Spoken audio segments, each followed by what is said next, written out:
अजरुकम अल्लाह।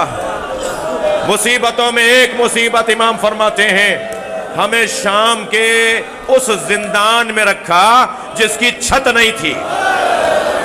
अजरुकम अल्लाह, अजरुकम अल्लाह। ऐसे जिंदान में, ऐसे खराबे में रखा जिसकी छत नहीं थी। दिन में धूप पड़ती थी, रात में ओस पड़ती थी, बीवियों के चेहरे बदलते चले गए, मेरी फूफी ज़ईफ होती चली गई। अजर कमल अल्लाह। और फिर फरमाते हैं शाम की एक बड़ी मुसीबत भी सुन लो, शाम के जिंदान की एक बड़ी मुसीबत भी सुन लो।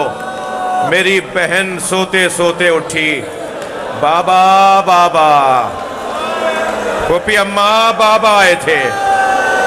कभी एक कोने में जाती हैं, मेरे बाबा यहां तो नहीं है। कभी अम्मा रबाब का बाजू हिला के कहती है, बाबा कहां गए।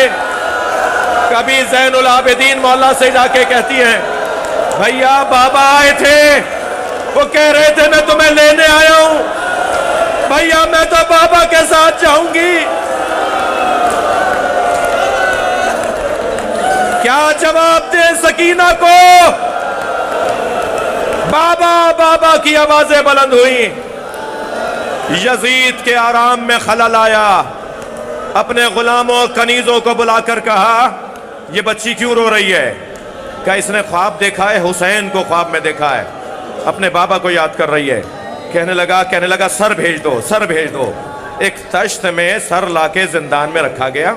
जब रुमाल हटाया गया ना, तो जनाब सकीना ने पहले तो गौर से देखा और फिर गौर से देखकर कहा, भैया ये किसका सर है। कहा, सकीना तुम बाबा को याद कर रही थी, ये बाबा का सर है।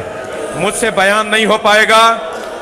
एक अरब खतीब से मैंने ये मंजर सुना कि जैसे ही बताया नहीं बाबा का सर है, तो बीबी जहां बैठी थी वहां से खड़ी हुई, 2 मर्तबा जमीन पे गिरी, फिर उठी, बाबा, और आगे बढ़ के बाबा के सर को गोद में लिया और पहला सवाल ये किया, बाबा आपके रुखसारों पे किसका खून है।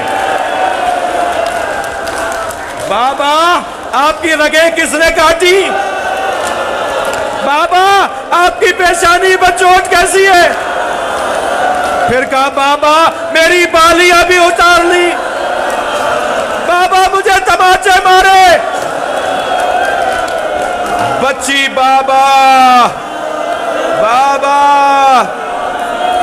कहती कहती खामोश हो गई। बाबा के मुंह पे मुंह रख दिया। इमाम सज्जाद आगे बढ़े, आवाज दी, फूफी अम्मा ज़ैनब, अम्मा रबाब को संभालो। आवाज आई, इन्ना लिल्लाह।